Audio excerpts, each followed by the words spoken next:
Hello friends, welcome to my blogging channel. তো তোমরা কেমন আছো? আমি তো খুব ভালো আছি। তো বিয়ে বাড়িতে গিয়ে আমার ইউনিভার্সিটি পড়ার সময় অনেক স্মৃতিচারণা। এটা আবার কিরকম ধরনের?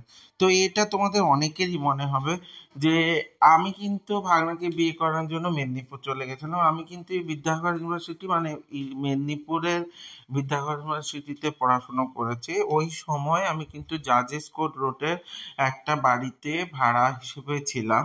তো পেইং গেস্টও বলতে পারো, আবার পেইং গেস্টও না, ভাড়াও বলতে পারো। তো ওই রকম একটা জায়গায় ছিলাম। তো যে হোটেলটায় গিয়ে আমরা থেকেছিলাম, তো কোইন্সিডেন্টালি ওই হোটেলটাতেই কিন্তু আমি আগে খেতে যেতাম। মানে যখন আমাদের ওই রুমে রান্নার লোক আসতো না, তো তখন খেতে যেতাম, বা পরবর্তীকালে তো নিজেরা রান্না করে খেতাম, তখন ওই হোটেলে গিয়েই খেতে যেতাম। তো সেখানকার কাকুর সঙ্গে হঠাৎ করে দেখা হয়ে গেছিল। কাকু কিন্তু আমাকে চিনতে পারেননি। আমি কিন্তু পরে বললাম যে আপনি কি চিনতে পেরেছেন? তখন অনেক ভেবে চিনতে বললেন হ্যাঁ মনে পড়েছে, এরকম একটা ব্যাপার। তো তারপরে দেখো এই বাড়িটাতেই কিন্তু আমি থাকতাম। এখন অনেকটা ভেঙে চুরে গেছে এবং রিমডেলিং চলছে, এখনো কালার হয়নি। তখন কিন্তু বাড়িটা খুবই সুন্দর ছিল।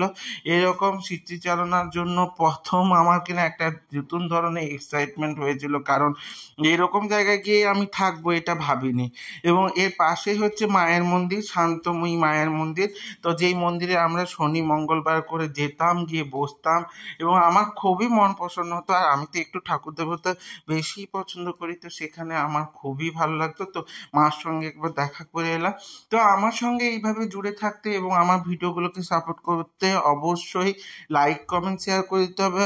আর ইউটিউব থেকে দেখলে অবশ্যই সাবস্ক্রাইব করে দিতে হবে এবং বেল আইকনটা টিপে দিতে হবে, যাতে আমার ভিডিওগুলো তোমার সামনে সবার ফার্স্টে চলে আসে। এইভাবে সাথে থেকো, সঙ্গে থেকো, জুড়ে থেকো। টাটা।